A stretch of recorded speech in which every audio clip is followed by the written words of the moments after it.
Наш эфир продолжает программа «Актуальное интервью». Сегодня наш гость, начальник Федерального центра координации опережающей профессиональной подготовки Института развития профессионального образования Минпросвещения России Вадим Иванченко.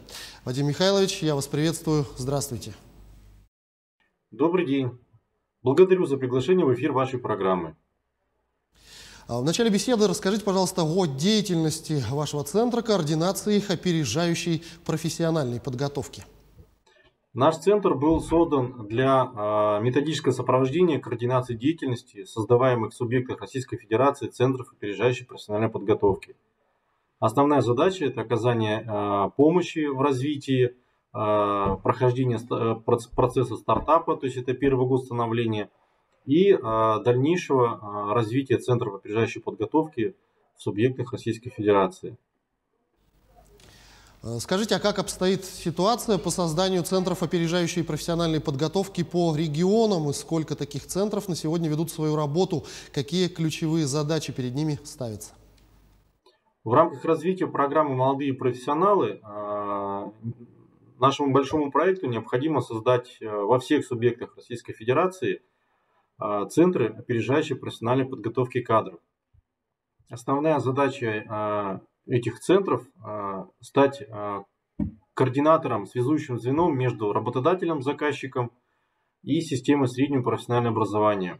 С включением в это участие граждан, проживающих непосредственно в конкретно взятом субъекте Российской Федерации. Расскажите, пожалуйста, о вашей поездке в город Якутск. Какие цели и задачи были поставлены в рамках этого рабочего визита? Цель нашего рабочего визита в Якутию – это в первую очередь знакомство с работой Центра опережающей профессиональной подготовки Республики Саха-Якутия и инспектирование системы среднего профессионального образования республики. Поговорим о мероприятиях. Какие мероприятия были проведены в рамках вашей поездки? С кем удалось встретиться, кто участвовал, о чем говорили и что успели обсудить? В рамках рабочего визита проведено несколько мероприятий. Но самое главное, основное мероприятие нашего визита мы провели всероссийское совещание в формате ВКС со всеми субъектами Российской Федерации, где уже открыты центры опережающей профессиональной подготовки. На сегодняшний день у нас их 29 открыто. В этом году, в 2021, планируется еще открытие 14 субъектах Российской Федерации центров опережающей подготовки. И дополнительно мы посетили несколько колледжей и техникум, познакомились с работой, познакомились со студентами, познакомились с программами.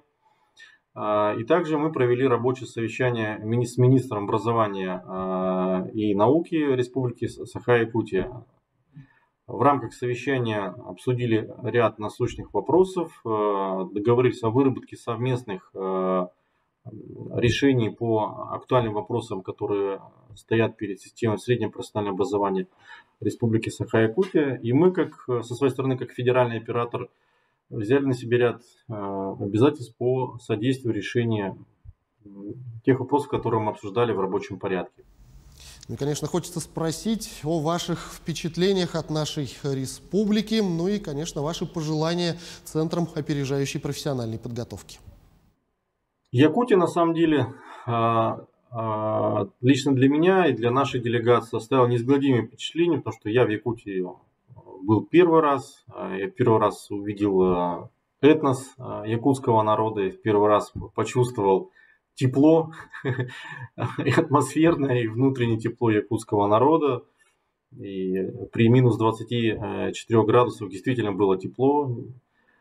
Очень поразила самобытность культуры, и очень сильно поразило то, что чем дальше от центра, чем дальше от МКАДа, тем народ трудолюбивее, прогрессивнее, конструктивнее.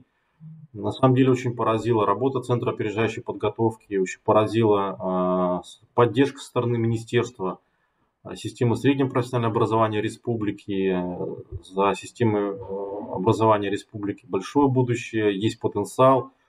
Есть огромное количество перспективных руководителей и очень молодых руководителей, что немаловажно для системы среднего профессионального образования. И наш институт возлагает большие надежды на этот потенциал. И в следующее всероссийское совещание мы предложили принять участие представителей системы среднего профессионального образования Республики Саха-Якутия для того, чтобы они поделились своим, я бы сказал, передовым опытом в развитии. Вадим Михайлович, я благодарю вас за эту беседу. Спасибо, что ответили на наши вопросы. Всего доброго. Спасибо большое и всего доброго. Это была программа «Актуальное интервью». У нас в гостях был начальник Федерального центра координации опережающей профессиональной подготовки Института развития профессионального образования Минпросвещения России Вадим Иванченко. Берегите себя, обязательно носите маски и соблюдайте дистанцию в общественных местах. До встречи в эфире.